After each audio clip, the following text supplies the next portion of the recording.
I can't take it anymore. I've definitely lost my mind. As awful as it sounds, my mom's aunt ended up in a nut house, so I'm probably going there too. It's 'cause I keep hearing things. Oh, there it is again. This deaf sound. Did you hear it? No? Ah, I hear it all the time. Especially when the evening comes. I'm just going crazy. It started a couple of weeks ago. I was lying in bed, reading a book, and all of a sudden, bang! I heard this sound behind the neighbor's wall. I was alarmed at once, because my neighbor, the tiny old lady, Mrs. McCluskey, had been in the hospital for a week, and she lived alone, so it was clear that no one could be in her apartment. The sound was repeated shortly thereafter, and I got scared. Maybe it were thieves in her apartment. I ran to my parents, told them about my assumptions. My mother threw a robe over her pajamas and ran out. She and I went right up to the neighbor's door, but it was quiet. We stood there for a few minutes, until we were cold to the bone, and we went back home. Mom grumbled angrily. You should watch less horror stories at night, then you would not have imagined anything. I felt ashamed. The night passed quietly, but the next night it happened again. It seemed to me that behind the wall, someone was jumping or running from corner to corner. Then, all of a sudden, bang! Something fell. And then, my insides went cold as I heard a rumbling sound.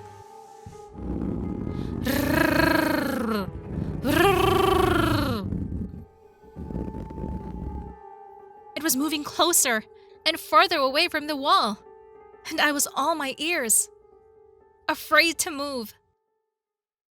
I stayed up all night, and in the morning, coming down the stairs to school, I almost bumped into my downstairs neighbor, a strange lady, Miss Brahms. She had black eyes and hair as black as tar,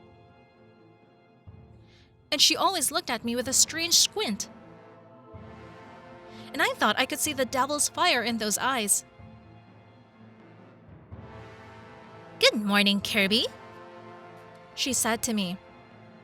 How did you sleep? And she flashed her eyes at me so hard that I froze in place. I thought I heard that awful rumbling in the night again. I didn't answer her, and quickly ran down the stairs. After school, I didn't hurry home. I went to my friend's house. We did our homework, and I didn't go home until my mom came home from work. My fears were once again confirmed. As soon as night fell, something awful was happening behind the wall. There was running, thumping, scraping, even hissing, which made my blood run cold. I buried myself deeper under the covers and covered myself with a pillow so I wouldn't have to hear it. I slept through the next day's classes at school. And when I came home, I found a strange black envelope under the door. My hands trembled with fear. I decided not to touch it and simply pushed it with my foot and went into the apartment. And then the most terrible thing happened. Before I continue, don't forget to like this video and subscribe to my channel. And make sure you have the bell clicked, then you'll know when there's a new video coming out on the channel. There was a loud crying behind the wall. It was like a little kid who had been hurt. I felt uncomfortable. I had to put on my headphones with a relaxing melody. I lay like that until my parents arrived in the evening. I was pale and very nervous, which didn't escape Dad's attention. Reluctantly, I told him what I had heard. He was quiet for a few minutes, and then explained that the sounds of crying were probably coming from upstairs. There was a family living there with 3 small children. No, Dad. I heard that crying behind the wall, from Mrs. McCluskey's. Dad shrugged his shoulders and reiterated that it was impossible because she was in the hospital. We ate dinner in silence and went to our rooms. I watched some movie for a long time and fell asleep. And at exactly midnight, I woke up abruptly from the noise. The dishes in the next room broke with a huge crash. I shrieked and ran to my parents' room. Mom agreed to sit with me for a while. But for the next hour, which she spent over my bed, all was quiet. In the morning, no one believed me again. Mom decided it was all just a bad dream. After breakfast, my parents left for work, and I ran to school as fast as I had ever run in my life. Already in the evening, when I was back in my room, so as not to be distracted by extraneous sounds, I turned on the music and sat down to do my homework. But as soon as the song ended and another was to begin, and I heard a terrible hoarse moaning. It was like it wanted to say something, but stopped abruptly. A few seconds later, I heard a door creak, and I heard something heavy against my wall. I jumped back in fright and surprise. OMG! Could it be a ghost in there? Maybe after the old lady went to the hospital, the evil spirit that lives in her apartment raged? But what could I do about it? The next day, as I was leaving the apartment, I looked at our neighbor's door. Goosebumps ran down my skin. It seemed that behind the door was something creepy and mysterious. Just when I thought about it, something appeared outside the door. I heard quiet footsteps, and something started scrabbling against the door. Its long nails digging into the wood and started to scratch and bang at the door, trying to break it open and attack me. OMG! I ran for my life, and I spent the whole day at school. At night, it happened again. I heard the creepy rustling and footsteps again, then the quiet crying, the ringing again, as if someone had thrown a cup or plate on the floor. And then the silence, oppressive and frightening. And then someone spoke softly, as if over my very ear. Help me! Then I jumped out of bed and ran to sleep in the living room. In the morning, as soon as my parents woke up, I said that there was definitely someone in the next apartment.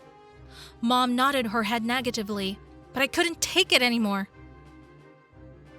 If you don't help me, I'll call the police myself. I can't sleep because of this noise. My parents looked at each other and called the concierge, who had spare keys and permission from the neighbor to check her apartment in case of emergency. When the door to Mrs. Kluski's apartment was opened, we saw a terrible sight. The entire floor of the apartment was strewn with scraps of newspapers. Dishes on the floor were broken. There were broken fragments everywhere. There was a string hanging from the lamp in the room. And the walls were torn to shreds, with claw marks everywhere. And then we heard a quiet meow. And we saw a little black kitten crawling from under the sofa and frightened, looking at us. A kitten? Where did it come from? All my fear vanished. I got up on my knees and beckoned the kitten with my hand. He quickly climbed into my arms, licked my cheek, and quietly purred. I exhaled. As it turned out, Mrs. Kluski had gotten a kitten a few weeks before she was hospitalized. And when her ambulance took her to the hospital, she was in no condition to inform anyone about the poor animal that was left alone in the apartment. It had food and water, and the kitten was scared, so it climbed everywhere it could, knocking down dishes and playing with newspapers. For another week, the kitten lived with us, and when the neighbor recovered, she took it back and let me visit the kitten. Now I'm not afraid of the sounds in the neighbor's apartment, because I know it's a kitten playing. And one day, I was coming down the stairs to school, when suddenly Mrs. Brahms appeared out of thin air. She looked at me slyly and smiled and said, "Kirby, hi. How's it going? I heard about the kitten. That's very noble of you." I nodded back and took a step back. There was an unpleasant chill about that lady. Suddenly, she leaned toward me and whispered, Why didn't you open the envelope? You were supposed to open it. Suddenly, her eyes were two narrow black slits, and her voice was like a hiss. I cried out in fear, and I ran as fast as I could. And at night, I heard that ominous hissing and that quiet voice again. Help me. I must be going crazy after all. What do you think? What did this lady want to tell me? Why did I have to open that envelope? And why am I hearing those noises again? Write to me. I'm really looking forward to it. Hi, I'm Brenna, and I want to tell you how an ugly girl can become happy. I'm the older sister in my family, and I always knew that my parents loved the younger one more. After all, she is very beautiful, and I am ugly. Yes, that's what my mom and dad always told me, wondering why I was born so ugly. But I didn't get offended. I accepted it a long time ago. But when I was 12 years old and my little sister was 6, my parents got divorced. Dad left, slamming the door, and Mom had to provide for us by herself. She worked 3 jobs, but it was still very difficult. And then, one day, she broke the news to me. Brenna, I can't support 2 kids anymore. I can support only one, and I choose your sister. I was shocked. What am I supposed to do, Mom? It's not fair. Tomorrow I'm taking you to an orphanage. It's not up for discussion. I was so hurt. I cried all night. And in the morning, I found myself at the orphanage. I was very afraid to go there. I heard a lot of horror stories about orphanages where children are abused and left without food. But surprisingly, the teachers treated me very well, and I made friends with several children right away. At first, of course, I cried and missed my mother and sister, but they didn't visit me, and soon I stopped thinking about them. A year later, a family came to our orphanage and wanted to adopt a child. I didn't get my hopes up since I was already 13 years old, and everyone wanted to adopt a baby. But after their visit, everything changed. Before I continue, don't forget to like this video and subscribe to my channel. And make sure you click on the bell so you'll know when there's a new video coming out on the channel. I was asked in the orphanage principal's office and told that I would soon have a new family. It turned out that I looked a lot like their daughter, who died a couple of years ago in a car accident. A week later, I was already sleeping in my new room in my new parents' huge house. They were quite wealthy people, and I had the impression that I was in a fairy tale. My new mother took me to the beauty salon, where I got a fancy haircut. Then she and I started shopping, and she bought me a lot of new clothes. I started going to school, and teachers praised me very much. It was only sometimes I got sad. I still missed my own mother and sister. One weekend, I went for a walk in the park with my new friends from school. I wore a beautiful dress, let my hair down, and I was in a great mood. We were walking, laughing, and eating ice cream. All of a sudden, I hear a familiar voice behind me. Brenna? Mom? My friends froze in place, and I froze looking at my own mother.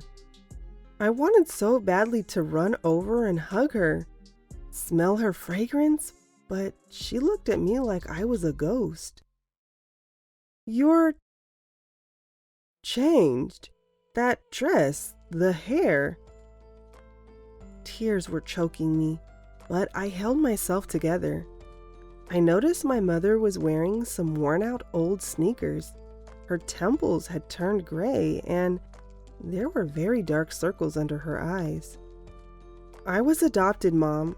You gave me up. Now strangers have become my family.